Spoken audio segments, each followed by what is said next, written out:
Good afternoon. Welcome back to Phillips on the Farm.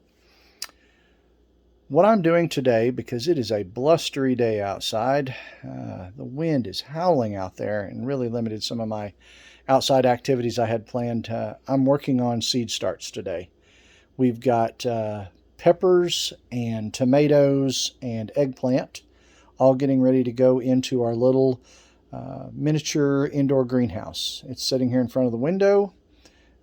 It is on heat mats. It is a closed, contained environment. I'll back up here and turn the camera around and show you here what it looks like. It allows us to get, I don't know, I think I've got about 150 seed starts laid out right now. This is kind of round one. We're doing the tomatoes and the eggplant and the peppers, getting them started early. This year, not only are we going to grow for the garden, but we're also going to grow to sell seed starts. So when they get up at an appropriate time where we're getting close to the last average day of frost, which for us is somewhere around the 5th through the 15th of April here in Northwest Arkansas, then we'll start putting these out for sale. If they get big enough before then and people want to buy them, we'll just recommend that they keep them inside somewhere until after that last expected date of frost so that they don't stunt the seed starts or kill them altogether. And they won't go out into our garden until at least April 15th. Normally we do a small batch of these. We'll get most everything started here. Some stuff we'll direct sow into the garden, like our cucumbers, our cantaloupes, our squash and zucchini. But for the purpose of what we're doing this year, which is try to sell some of these seed starts and help fund our gardening projects, we're going to go ahead and get them started early and quite a bit more, probably 5 or 6 times more than what we normally do. We've got plans for around between 500 and 600 seed starts right now. So those will be for sale in a couple of months when they're bigger and ready to head to the garden. So I'll turn this around and show you what we're doing. So what we've got is a small greenhouse here. It sits in front of the window. Normally we've left it out into the garage and just used the grow lights, but we decided this year to move it inside. We had a little room here in the front of the window where we could get him some real direct sunlight and not just the grow lights, and also be able to help moderate the temperatures. Oftentimes our garage at night will get down below freezing. So we were constantly fighting to keep this little greenhouse warm enough. What we were looking for is between 70 and 80 degrees. And out there at times, I'm sure we weren't getting that. We're probably only getting up into the 50s or 60s. We could keep it above freezing, but we couldn't always keep it as warm as we wanted to for the growth of the plants. So what I've got here on the side is a thermostat. It shows temperature and humidity. You can see right now it's 68 degrees and 76% humidity. When I close this flap up in a bit, and it's the heat mats are really generating the heat in there, it'll get up into the low 70s, and that's ideal for us, between 70 and 80. And on a good sunny day, it'll probably warm up even more. I turned on the grow lights for right now for the purpose of the video, but we'll turn them back off. They don't need to come on until we start getting sprouts. Once they start breaking the surface, then we'll turn those back on and maybe even raise up the trays so that they're closer to the light themselves. And we will rotate these trays around in this little greenhouse so that they all have some time up into the natural sunlight that's available for probably the top 2 trays. This window faces east, and it's got trees outside the window, so it's not going to get much direct sunlight at all. It'll just be secondary light coming in through the window. So what we're using this year are these little peat cups. They're made by Jiffy. They're not a sponsor, of course. I don't have sponsors at this point. I'm certainly not that big in my britches. So we're trying all these. We've used them before and had pretty good luck, but we're going to do 100% of our seed starts this year in these peat cups. And then also try, maybe in the future, other methods that'll be a little less expensive, but we have consistent results out of these. As we transition these little sprouts into a bigger container, I have got essentially clear solo cups that have each individual plant will be written on the outside of the solo cup, drain hole in the bottom, and we'll fill that up with a potting mixture made up of some soil, some vermiculite, some compost, and that will be added to the cup along with these peat cups that we've got here. The little netting that you can kind of see around these peat cups is actually made out of cornstarch. So they will dissolve and they break pretty easy, especially after a week or two of sitting in here in the moisture and humidity. They will pretty well fall apart, and the roots can go right through them. Everything is biodegradable that way. You don't find any trace of this if you were to dig a plant back up or pull it up by the roots at the end of summer. There's nothing there that's not any sort of plastic. Just for a little general reference here, these are medium heat jalapenos. We're going to have a whole tray of those. We've got some beefsteak tomatoes there. This one down here will be California Wonder green bell peppers. We've got some mild jalapenos and yellow pear tomatoes. We've got cayenne peppers, sweet banana peppers, eggplant, Amish paste tomatoes, cherry tomatoes. Down on the bottom, we've got shishito peppers and pippin peppers. Pippins are kind of a multicolored bell pepper that we're trying for the first time this year. Then we've got mortgage lifters and Ozark pink tomatoes. We've had really good luck with those tomatoes over the last couple of years, the mortgage lifters and these Amish paste. We're trying Ozark pink for the first time this year, but they are a local sourced seed, still available from Baker's Creek. Baker Creek is 2.5, maybe 3 hours north of us, so geographically speaking, really close. So what they grow there, we should have really good luck growing here. As you can see, the trays are on these heating mats. I just bought those from Amazon a couple of years ago. After the sprouts come up, most likely the seed mats will be turned off, keep the water from evaporating quite so quickly. As long as I can maintain the temperature in there, we'll do it that way. And then the lights will come on once the sprouts come up. So some of them may have heat mats still on, especially the peppers that may take longer, and the tomatoes may have the mats turned off and the lights turned on sooner as we kind of go through there. So what I'm doing here is opening up each one of the little peat cups after you rehydrate it with water. You take warm water and put it on the small cups, and they swell up like this. It's just full of peat moss. We did that last night so that the cups could all acclimate to temperature, let everything kind of warm up. I kind of take the end of this toothbrush here and put it in one of these peat cups, make me a little dent. Then I'll insert the seeds and cover it back up loosely with the peat. Then after that, I'll go through and water all of this again and keep it moist but not swimming in water. Somewhere in the next 7 to 10 days, we should start seeing tomato sprouts pop up, and then probably 14 to 28 days, we'll start seeing peppers pop up. They're quite a bit slower. That's one reason we get them started a little sooner, and the tomatoes we like to get bigger, so we start them a little bit sooner.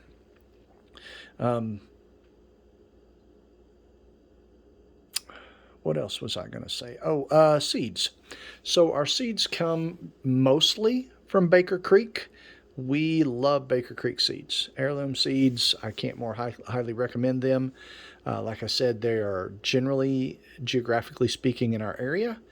So I like the fact that if they grow there, they can probably grow here. We're only a zone or so apart.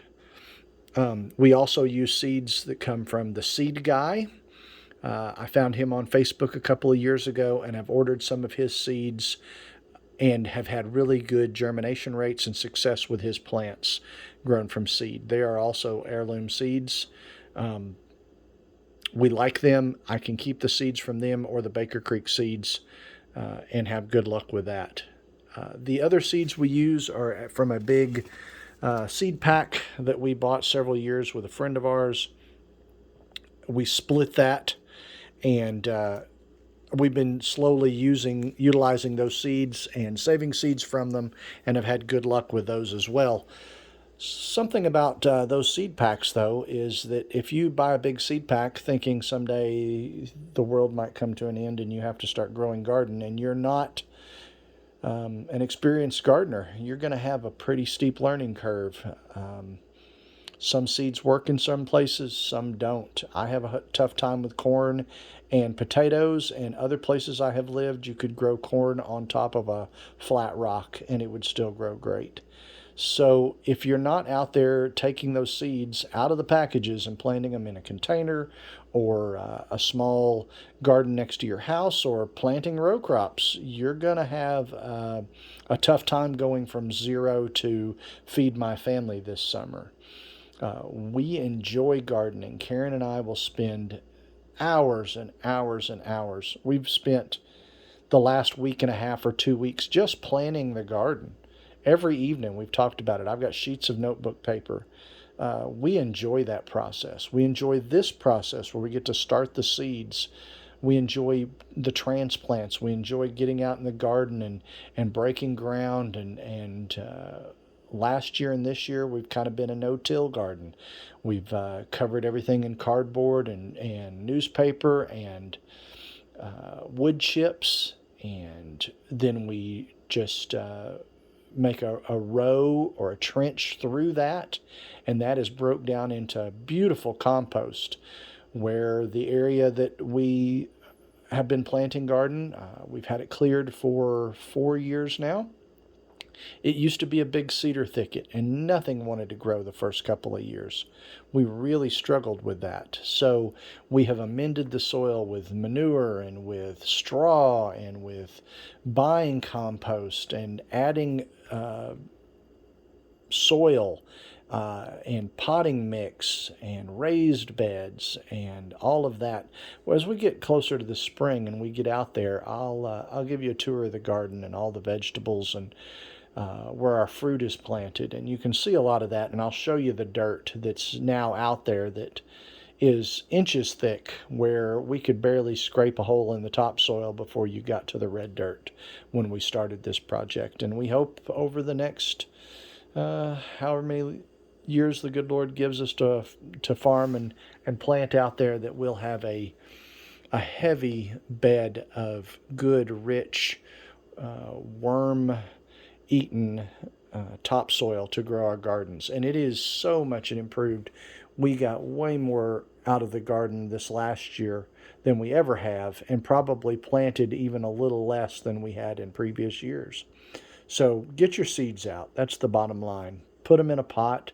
Plant them outside. Put them in 5-gallon buckets if you have to, and drill some holes.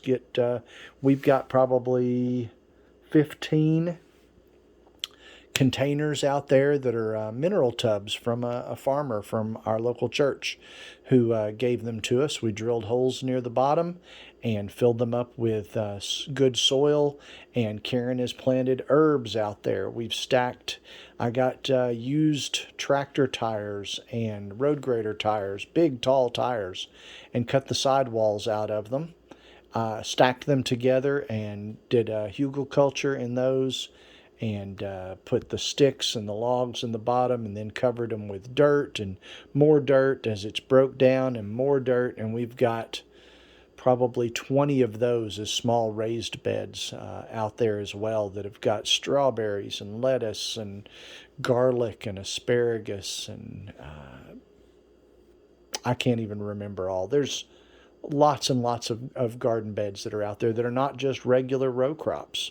So you've got you're only limited by your imagination. You can see we're using aluminum trays along with some of the plastic seed start trays that we picked up at the end of gardening season. And one of these up here is one of my wife's old casserole dishes that she's donated to the cause. So just pick up what you can. Keep them moist. Plant your seeds and do something. Label them. Oh, goodness. Label your seeds. If you don't label your seeds, it is going to be a surprise when your garden comes up. We've done it. We've thought, well, we'll put a little popsicle stick with this row. And then when you start moving stuff around and you get it into cups, later you're like, are those peppers? What kind of peppers? Are they jalapenos? Are they bells? Yeah. Until they start fruiting and you're like, oh, that's what that is. We planted a couple of years ago, we planted a bunch of yellow squash and thought we were planting yellow squash, and we ended up with a lot of zucchini. Remarkably, they look a lot alike. So but I can't more strongly recommend, unless you just like surprises, label your garden. Label what you're planting, put it in a row. Keep a popsicle stick or some way of identifying what it is. I usually map it out as well on a piece of paper in case the little sticks get moved around by little fingers. So the seeds, yeah, go back to the seeds. So this is the seed starting time of year. Last average date of frost for us is April 5th to April 15th. So these will all be up and ready from this in a few weeks to a month. By the time we get to end of February, I hope to have a little larger greenhouse finished. When I do that, we'll move these starts and slowly harden them off outside and put them in the larger greenhouse. It's I think it's 6 by 10 and about 6 feet tall. So all of these will go there, and the next round will come in. We'll start our brassicas then. We'll do our cabbage and our broccoli, our Brussels sprouts, our cauliflower, and a few other vegetables that don't need as much time as these tomatoes and peppers do. They'll go in the second wave, and then after that, we'll have some of the later season stuff, the okras and the squash and some marigolds and nasturtiums that we'll put out in the garden to attract bees. We'll start lots of other things. So right now I've got 3 successions planned, and we hope to sell probably at least 75% or 80% of these starts when it comes time to help other people with their garden. Start prices were ridiculous last year. You could go to Lowe's or Walmart or something, and a pepper plant might be $4, $5, $6, $7, $8. Some of them were $8 a start. That seems like a crime to me. I'd love to sell them all at $8, but my conscience is not going to allow that. So what we're going to do is sell them for a reasonable price to, hopefully fund some of our future projects in the garden, and give other people the opportunity to have good vegetables that they know where they come from heirloom seeds, and hopefully then they'll save their own seeds and won't need our starts next year, and we can sell it to new people. That's up to individuals. Some people like to buy the starts, and some people want to start saving their own seeds. So we'll give everybody the opportunity if they can get them going, and we'll be glad to help them. Then hopefully they can save their own seeds and do the same thing next year. So I think for now that's all I've got. I'm glad I was able to share a little of this process with you. If you have any questions, leave them down in the comments, and like always, like and subscribe and share this content. Hit the little bell icon on the notification screen, and you'll receive a notification when next video comes out. Hopefully we'll be back to the brooder house build here shortly, depending on weather this week. There's a lot of rain. We're past the snow and ice and back to the rainy part. So if I can get that started, we'll do another round of building that, and then working on the other greenhouse will come up as well. So y'all take care. God bless, and have a great day.